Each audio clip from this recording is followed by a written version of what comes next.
The film opens with Nils Dickman, a snowplow operator in a remote mountain town, diligently maintaining the roads during harsh winter conditions.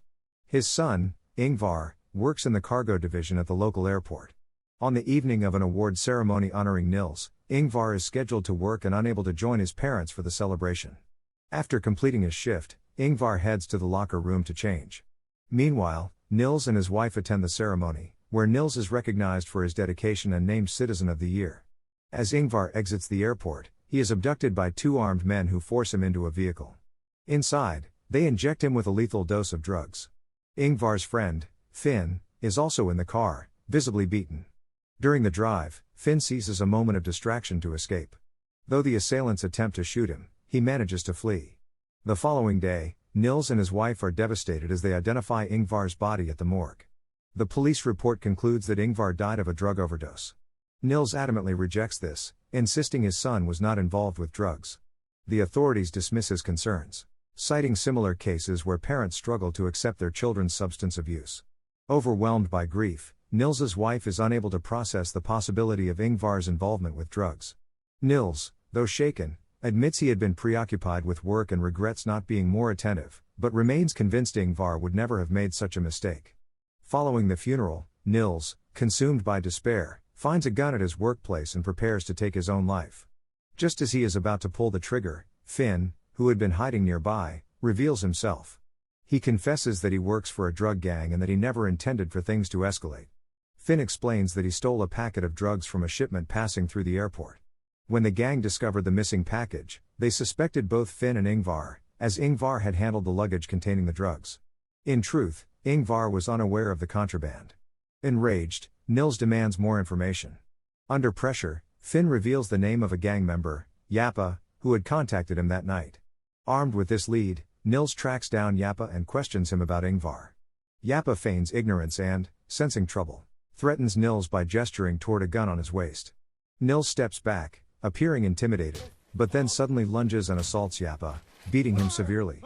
In desperation, Yappa confesses that he was ordered by Ronaldo to stage Ingvar's death as a drug overdose. Determining that Yappa is no longer useful, Nils kills him. He wraps the body in fine wire mesh and disposes of it beneath a waterfall, ensuring it remains hidden.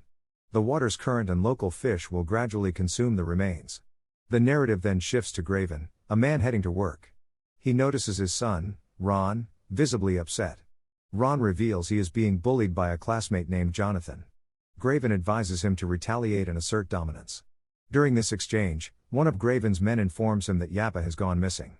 Graven becomes angry, reprimanding the man for discussing business in front of his son. Meanwhile, Nils returns home, only to be met with anger from his wife over his unexplained absence. That night, Nils modifies a long-barreled gun in his workshop and heads to a location frequented by Ronaldo. When Ronaldo arrives alone, Nils ambushes him. Under threat, Ronaldo admits that the order to kill Ingvar came from a man named Strike. However, he refuses to disclose Strike's whereabouts, until Nils knocks out two of his teeth with the gun, forcing him to reveal the information. Ronaldo reveals that Strike operates out of the airport, overseeing the import of narcotics and the export of illicit funds.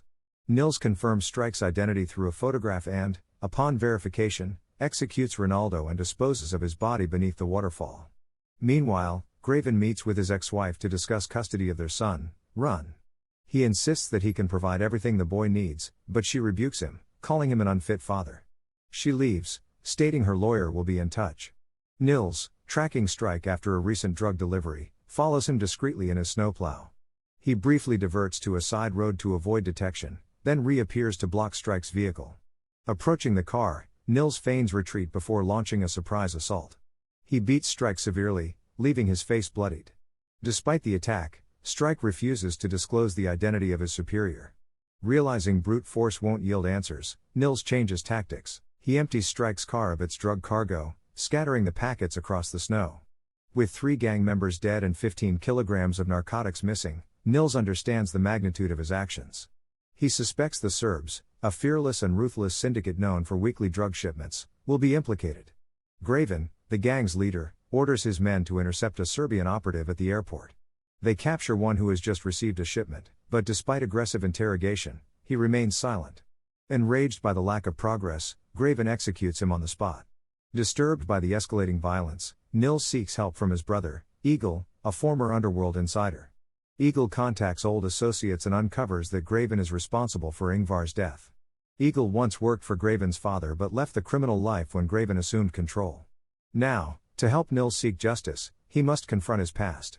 Eagle warns Nils that targeting Graven is extremely dangerous, but Nils remains resolute. Seeing no way to dissuade him, Eagle agrees to help and assists in hiring a hitman. After receiving payment, however, the hitman betrays them, selling Nils's information to Graven. To eliminate loose ends, Graven kills the hitman. Soon after, Graven's men locate Eagle. Realizing escape is impossible, Eagle takes full responsibility for the deaths of the 3 gang members Nils had killed. He confesses a long-standing grudge against Graven's father, who had stolen his wife, and believes justice must be served through the son. In a final act of loyalty, Eagle sacrifices himself to protect Nils, dying at Graven's hands. Meanwhile, police discover the body of the murdered Serbian operative hanging from an elevation sign.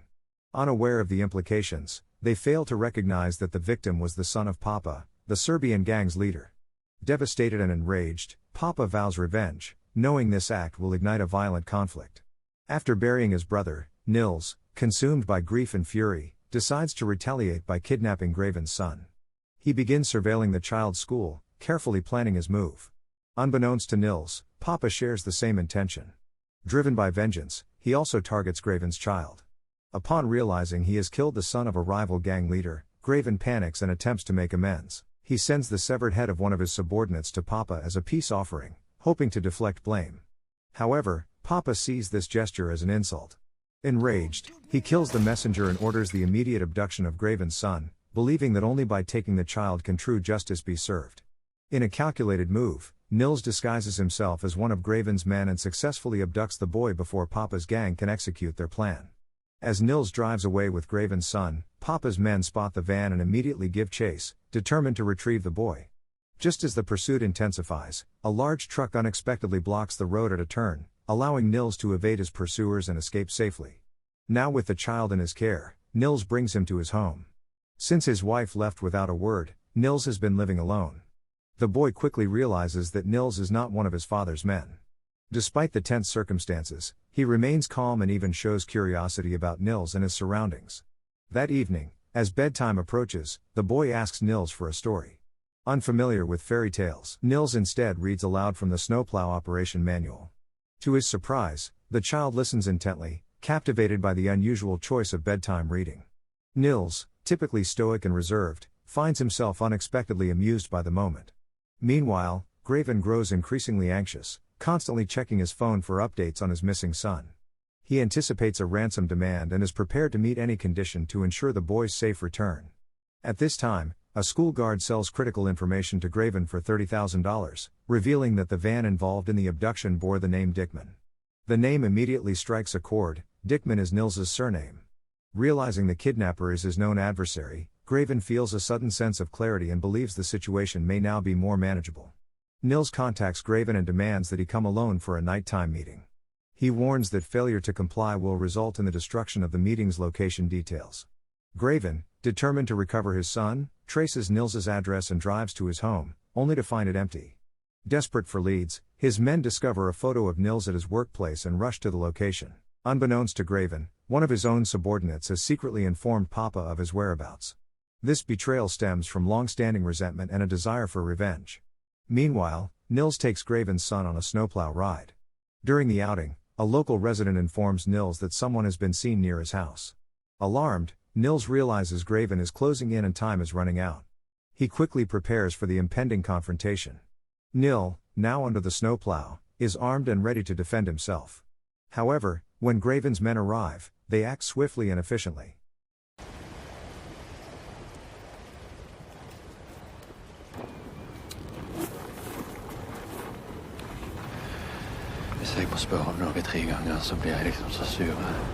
Despite Nils' courage, he is captured without resistance. Just as Graven believes he has regained control, Papa arrives with the intent to kill him. Chaos erupts as Nils, Graven, and Papa clash, each fighting for their son. Violent exchanges ensue between their men, resulting in injuries and escalating tension.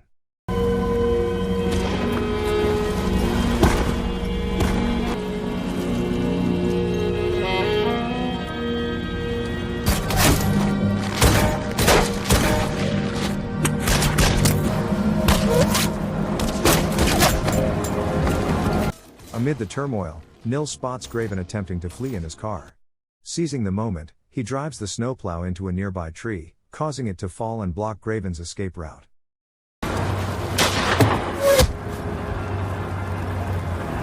In a final act of vengeance, Papa shoots and kills Graven. Exhausted and emotionally drained, Papa joins Nils in the snowplow, and the two drive away in silence. Both men have lost their sons, and as they sit quietly, they reflect on the tragic consequences of their actions. Meanwhile, the police arrive to investigate the scene. Graven's son, Run, is found safe and taken into custody. The film concludes here. If you enjoyed this recap, don't forget to like the video and subscribe to our channel for more cinematic breakdowns. Turn on notifications so you never miss a story like this. Thanks for watching.